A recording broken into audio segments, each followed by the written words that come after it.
bw'abadde ayogera mu lukuŋŋaana olumu minisita Nyamutolo bamuwanuddeyo waggulu ne bamugamba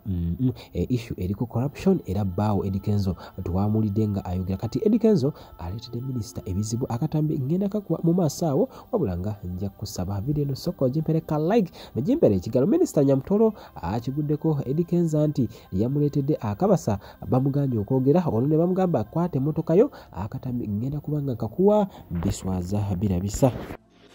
Musuza, Eddie Kenzo Musuza. Musuza nsobedde nze. Neba ne Musuza nsobedde. Musuza, nga sinnakusomesa. Taatawo yabonaabona nnyo mu Ssenyango mu Masaka. Ne yeetikka ekibbo ky'ebinyeebwa. Ng'alwana nnyo Musuza obeere mugezi. Akusomese nabo. Ne tewategeera Musuza. Kakati ffe tutandise okukusomesa kati tekalengera nti ebintu bye baleeta bigenda kuzikiriza. Abaana batabukidde minisita Fiona Nyamutolo okulwabaze bba Eddie Kenzo. Eddie Kenzo yavuddeyo n'ayogera oboolyawo ebintu ebitaawomedde abantu abasinga naddala abali ku ludda oluvuganya oba olugamba nti gavumenti eno kati nno abantu ab'enjawulo bagamba Eddie Kenzo ebyaddala kino ekintu akyavuddeko kuba nti oboolyawo yakitegedde mu bulungi ne kiva nti yalowoozezza nga omwana omuto ye yagambye mu ndowooza tasobola kubanga incitinga violence oba tayinza kukunga abantu kugenda kwekalakaasa oboolyawo kwonoona bintu ebiri mu ggwanga lino naye nga ekyo si bweti bweri. Eddie Kenzo alabika yeetaaga katambi kano akaweerezebwa. Eddie Kenzo bwe kuba nga kulwanisa enguzi eaffectinga buli omu anti omwana oyo asasula omutwalo mu kivulu kyoba otegese bwaddayo ewaka nga security simbi ayinza obutadda bwaddayo ewaka n'aba asanga nga ennyumba ye baagimenye ayinza obutadda bwagenda okugula engatto alyoka ajje mu kivulu kyo n'asanga nga omusolo essaabe n'abasuubuzi beekalakaasa n'asanga nga efuse ifirizi aboolyawo abasuubuzi nga tebaakoze tajja kugula ngatto ajje mu kivulu kyo kitegeeza mu by all means obagenda kuba ofiirwa abaana abo abatunda obunyama abatunda amazzi mu bivulu byo abatunda amazzi ku studio woli singa omusolo guba gweyongedde bagenda kulemerera okubanga gatunda kati issue yabadde ya corruption wabula nga kize kikakasibwa nti ekyamazima omwami ono either tasobola kubanga yeetegerera mu kuddamu ebibuuzo oba sekyo alina obukyayi bw'amaanyi nnyo eri his excellency Bobi Wine kati ngenda mukuwa Fiona Nyamutolo bamulabudde nti ekyamazima baawotandika okumugambako naye nze nga nze ndowooza Eddie Kenzo yeetaaga PR olw'ensonga ekyamazima ebibuuzo ye takyamanyi kubiddamu alina feelings nyingi ate nga ziri negative towards erinnya Bobi Wine principle kati wanewaddako wakulu nnyo wabula nga nja kujjukiza Sheikh Ashraf omusomeddwa akugamba nti ajja kusobola okukola nga akusomereddwa ate obulambo butambulire ddala bulungi nnyo oboolyawo nga wabwala abaspars tours and travel nabo babeerawo okulaba nga oboolyawo embeera etambulira ddala bulungi nnyo mu bintu byonna byogezaako kubanga okola bajja kutwala ebweru ku bbeeyi ensaamusaamu abakulu bano bakugamba newe oba olina half bajja kutuusa Canada ate kabalance okasasule ate nga otuukidde eddala. Eddie Kenzo bino ebigambo yabyogezza butamanya yabyogezza oboolyawo busungu eri omusajja gwe bayita Bobi Wine. Ulira amanyuma g'embwa ebiseera ebisinga omuntu bw'akula okimanyi nti akendeeza n'ebigambo lwa nsonga aba alina experience ng'alabye kyamusa mulungi nti azawe gye tuli jjajja ffe bingi bye tumanyi byatannalaba kuba wano tuluddewo ekisegedde golowooza nze nkufaananira abantu abaagala corruption simwagala era ayikondemu corruption oba okitegedde naye ekigendererwa mu ebyo ebiseera ebisinga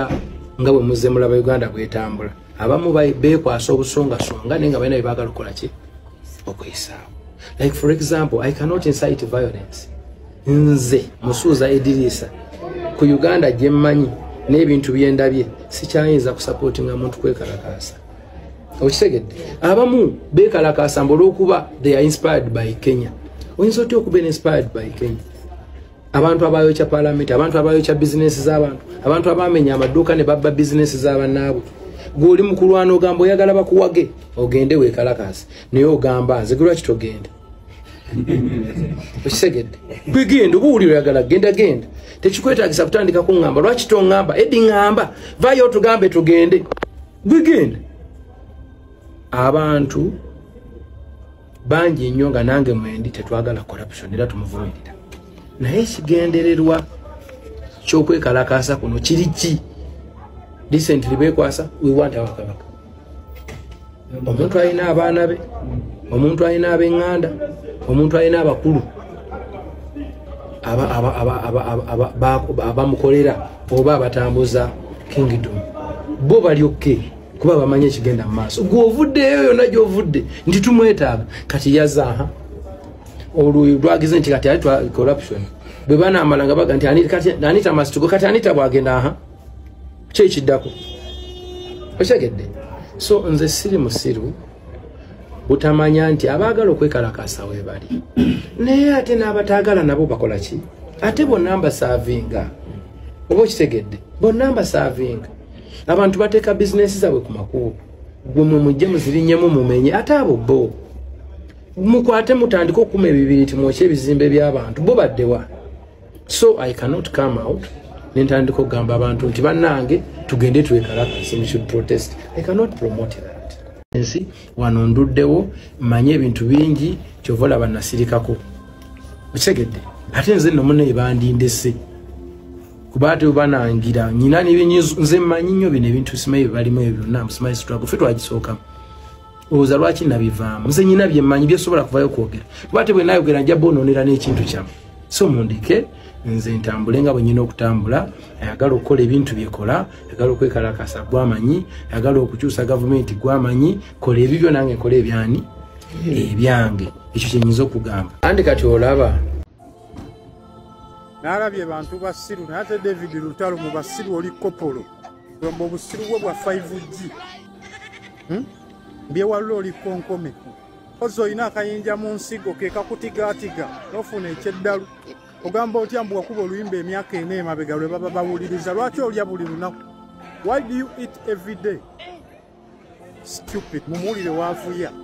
babadde ku exoko nga bayomba abayimbi temuvuddeyo epas azawo yeka yavuddeyo yes kulokubanga basiba monsonyi okwogera bwentyo n'engeri erimuko ku busungusungu kubanga bwe mbasoogedde leero naye ng'ate nina oluyimba olwayogera jjo I'm waiting for you to listen to the song that I sang owulire kye nagamba ki naye gwe oyagala nze mbuukire bubuukizi that's not music sajja mukulu butategeera tosobola nakulayo deodorant yonna enkwawo ekyumira abantu naawe ovuma abantu obusiru kyekyo azawu kye yagambye mwalya ssente z'abasajja zibafuukidde ssente waliwo oli eyakuba sisitimu volongo totaluzangako tiyadda mu kuwasa bakazi kiwulira